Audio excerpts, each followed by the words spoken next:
How's everybody doing today? I want to start with the question. Is creativity innate, or is it something you can learn? Nature versus nurture, chicken versus egg. I was talking to a friend last night about it, and I think that creativity is something you do. It's something that you are doing and you are working toward. And some people have certain abilities right out of the gate, but I refuse to believe that creativity is just a thing. It's a God-given talent or whatever. That being said, if you enjoy it, then you should keep going into it, going deeper. And that joy that you're feeling is really the thing that you should be chasing. If you're enjoying it and you're chasing that joy, almost that's talent. I like playing the violin. I like playing drums. I like making stuff, so I'm chasing that. It's like that cliche, if you enjoy your work, you don't work a day in your life. I don't know, it's just a thought I had. So I would love to hear your thoughts on that. All right, I call it an emergency. Musicians react.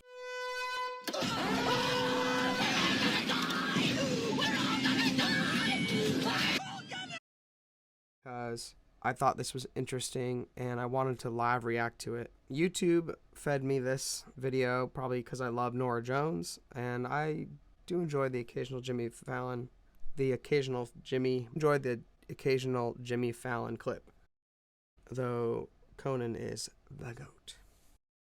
All right, this is Norah Jones, Don't Know Why. Performing her hit, Don't Know Why, from Come Away With Me 20th Anniversary Super Deluxe Edition. Please welcome Norah Jones.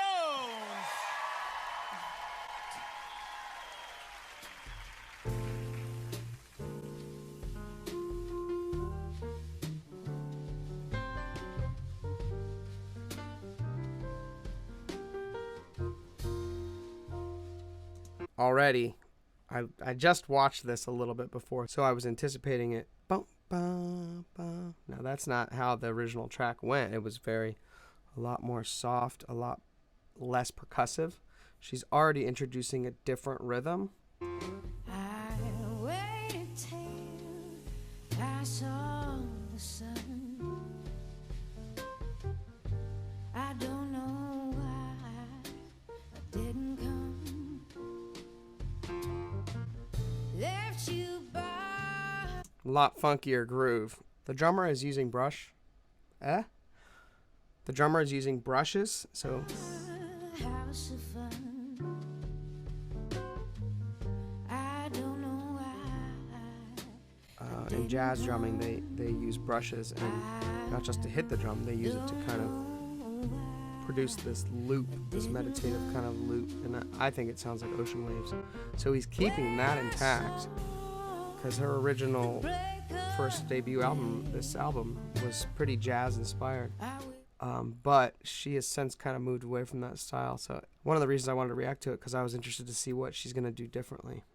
That I could fly away instead of kneeling in the sand, catching teardrops in my hands. My heart is drenched in wine.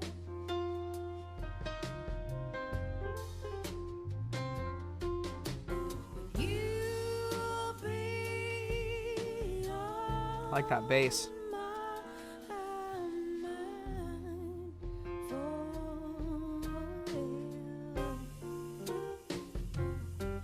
Queen of subtlety.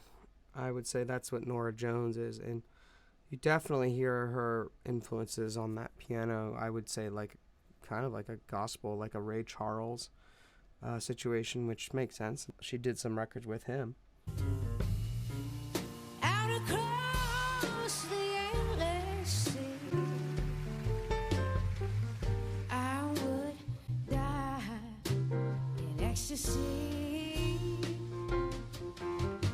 but I'll be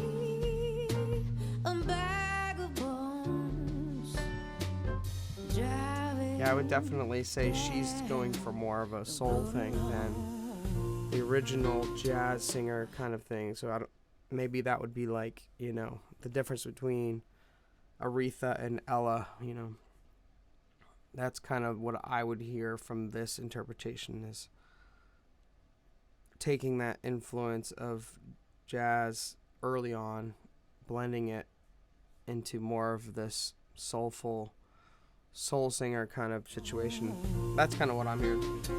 My heart is drenched in wine.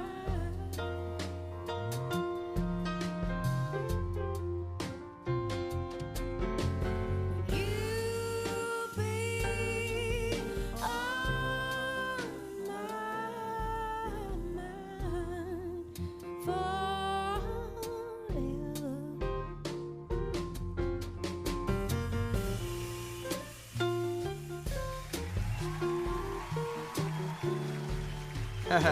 Funny to hear the audience cheering.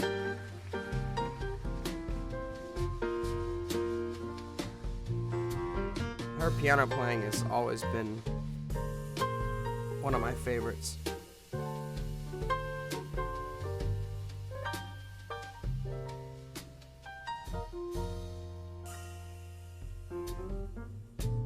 Something has to make you run. I don't know why I didn't come. I feel as empty as a drum. I don't know why I didn't come. I don't know why I didn't come. I don't know why. I like that she is still being an artist and pushing the envelope instead of being a tribute to her younger self even. She's definitely paying homage to the record and the song, but she's not just playing the song like it was exactly on the album. She's saying, I'm going to put a spin on this and probably play it how she normally plays it in concerts now, which has to have evolved.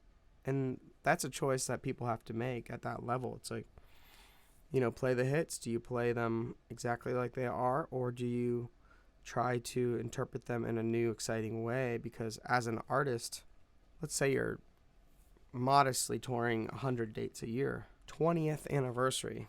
We've got 2,000 times over 20 years you're playing that song. But that's just live shows. So let's say you've played this song a couple times in your life.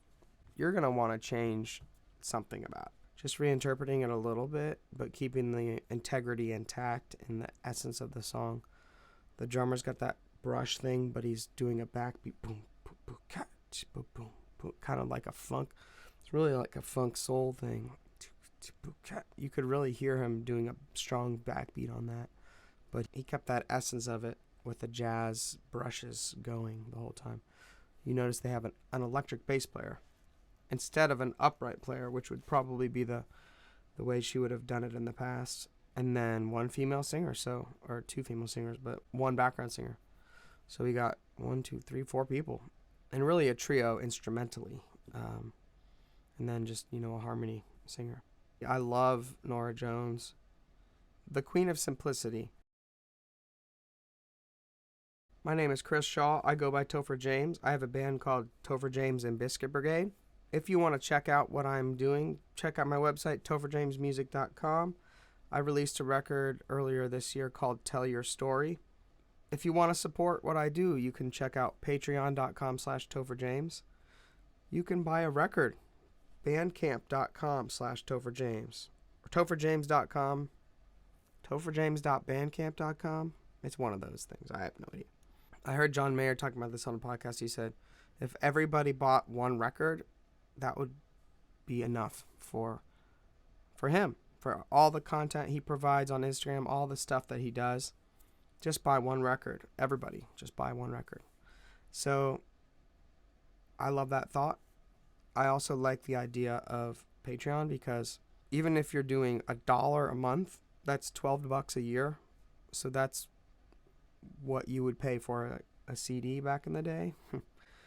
So $12 a year, I think that's great. And that would be really helpful for me. If everybody that watches this just did $1 right now, I'll provide a Venmo link. That would be life-changing for me. Unless there's like 6 viewers. But just think about it. I'm trying to be in that mindset myself when I listen to podcasts. It's like, okay, I do this enough. I'm going to put down $2 a month because I really enjoy the content. And, one of my favorite podcasts is The Working Songwriter. I love that podcast, and I like to support him, so I do that on Patreon. So if you like what you hear, if you like what you see, and you want to support me, check those links out. I love Norah Jones. Check out her 20th anniversary edition, and check out the new record she's got going on. Just a killer artist, and I hope you enjoyed this.